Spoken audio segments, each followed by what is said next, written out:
Neuromuscular control when activating the abdominal muscles in its stabilizing aspect. Use of a rod as an aid. When activating the abdominal muscles in its stabilizing aspect, use of a rod helps the trainee to feel his body and assume an accurate posture. The rod assists the trainee to learn to stabilize his body through control of the core abdominal muscles.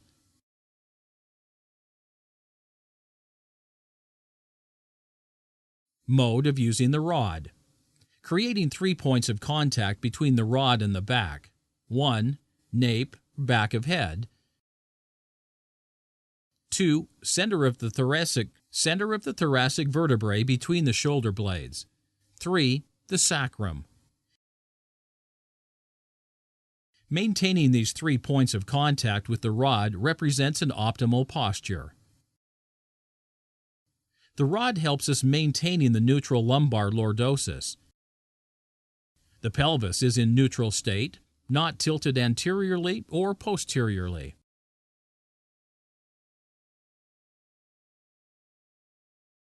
Example 1. In this picture, the pelvis is tilted posteriorly. The third point of contact, the sacrum, is far from the rod, as you can see in yellow.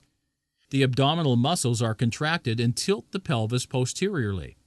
Pressure on the lower lumbar vertebrae impaired posture. Possible correction.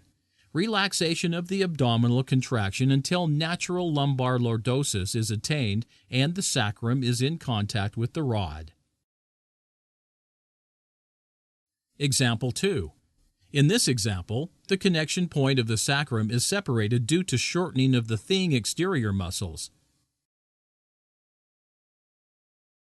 Short thigh extensors cause posterior pelvic tilt.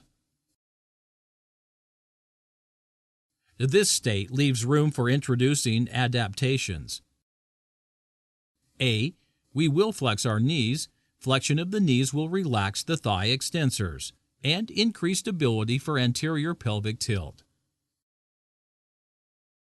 B. As we can see in the video, we will tilt the anterior pelvic until slight lumbar lordosis is obtained. Example 3. An example of an especially bad performance.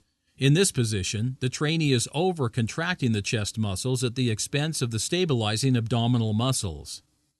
The result is a rounding of the upper back and lost points of contact with the rod. This picture presents a better example.